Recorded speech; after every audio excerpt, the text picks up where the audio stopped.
जादुई कहानियाँ देखने के लिए हमारे चैनल को सब्सक्राइब करें और बेल आइकन जरूर दबाएं। एक बार की बात है, रामगढ़ के एक छोटे से गांव में काजल नाम की लड़की रहती थी। उसके पिता का नाम राकेश था और माँ का नाम पूजा था। काजल की माँ बहुत बीमार रहती थी, जिस वजह से उसकी माँ का देहांत हो गया। माँ के देहांत के बाद काजल बहुत ही ज्यादा उदास रहा करती थी। गांव के कुछ लोगों ने काजल के पिताजी को समझाया कि वो दूसरी शादी कर ले ताकि काजल की देखभाल अच्छे से हो सके। लोगों के इतना समझाने के बावजूद भी काजल के पिता ने शादी करने से इनकार कर दिया। एक बार की बात है, एक दिन काजल खाना बना रही थी और गलती से उसके ऊपर गरम तेल गिर गया और उसका चेहरा जल गया और वो जोर जोर से चिल्लाने लगी, अरे कोई है, मुझे बचाओ, मेरा चेहरा जल रहा है, मुझे बहुत ही ज्यादा जलन हो रही है, कोई तो मेरी मदद करो। फिर वो सोचती है, अगर मेरी माँ जिंदा होती तो शायद मुझे खाना बनाना नहीं पड़ता। राकेश जब घर आता है तो देखता है कि काजल का चेहरा जला हुआ है और उसे ऐसा देखकर वो अपने आप को दोष देने लगता है। अगर समय रहते ही उसने शादी कर ली होती तो शायद आज उसकी बेटी का चेहरा नहीं जला होता।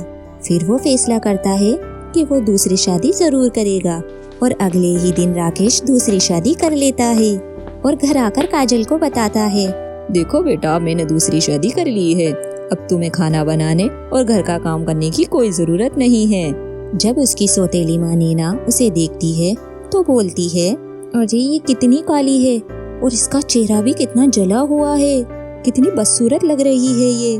तुम्हारी इतनी हिम्मत, तुम मेरी बेटी की बेइज्जती कर रही हो। आज के बाद तुम मेरी बेटी को ऐसा कुछ नहीं बोलोगी। उसका चेहरा मेरी वजह से जला है। अगर वक्त रहते ही मैंने शादी कर ली होती तो शायद आज उसके साथ ऐसा नहीं होता।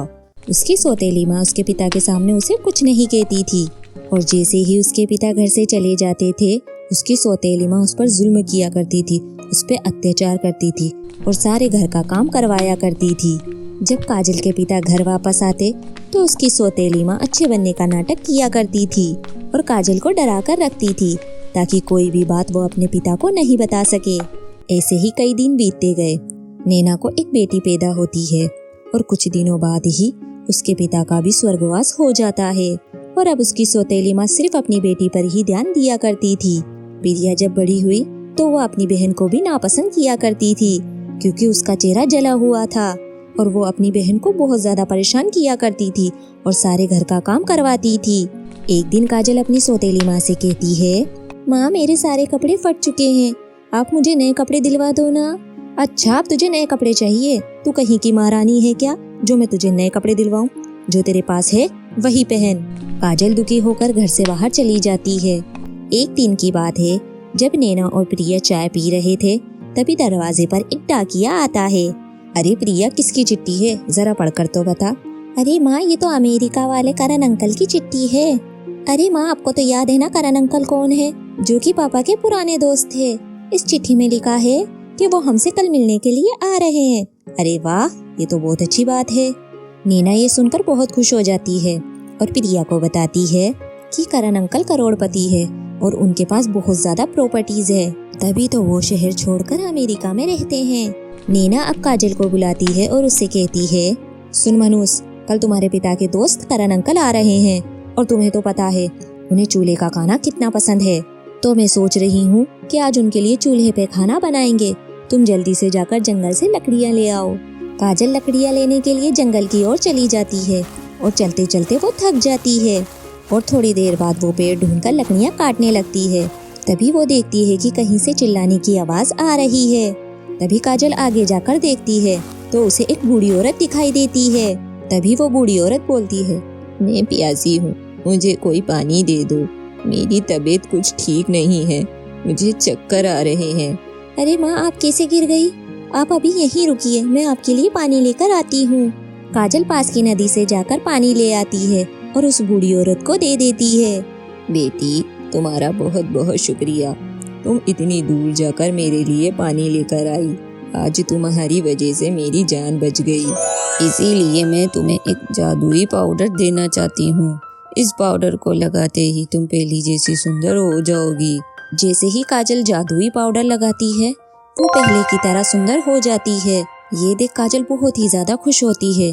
वहीं दूसरी ओर काजल के पापा के दोस्त करण अंकल अपने बेटे के साथ उनके घर आ जाते हैं। नैना उनका बहुत अच्छे से स्वागत करती है और उन्हें बोलती है, आपका हमारे घर में बहुत बहुत स्वागत है। आपको देखकर हमारा मन प्रसन्न हो गया। भाभी, मैं आपसे माफी मांगना चाहता हूँ। अपने दोस्त की मृत्यु के समय भी मैं आपके घर नहीं आ पाया। अरे कोई बात नहीं भैया, आप तो हमारे घर के रिश्तेदार ही हैं। और बताए, मेरी गुड़िया काजल कहाँ है? नैना प्रिया को ही काजल बना देती है।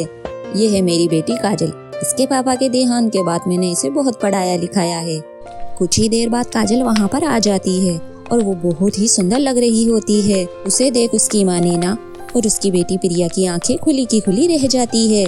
उसे देख दोनों हैरान हो जाती है और उसके साथ ही करण और उसका बेटा भी हैरान हो जाते हैं।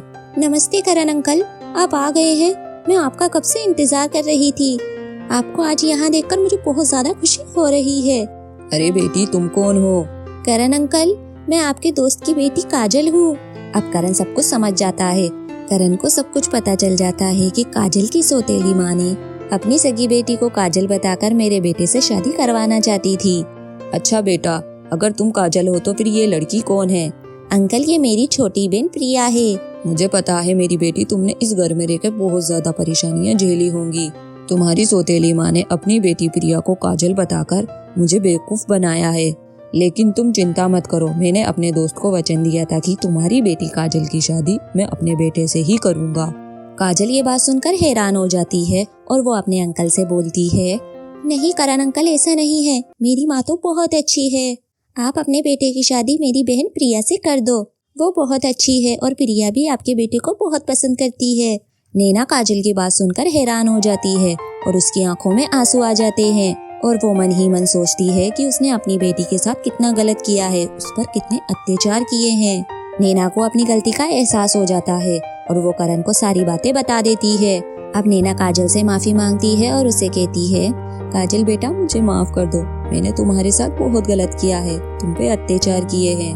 नहीं माँ, आप मुझसे माफी मत मांगो। इतना बोलते ही दोनों माँ बेटी एक दूसरे को गले लगा लेती हैं। फिर नैना काजल से पूछती है, बेटा तुम्हारा जला हुआ चेहरा कैसे ठीक हो गया? फिर काजल अपनी माँ को सारी बात बताती है कि उसका चेहरा कैसे ठीक हुआ और करण अपने बेटे की शादी काजल से तय कर देता है और सब हंसी खुशी से रहने लगते हैं।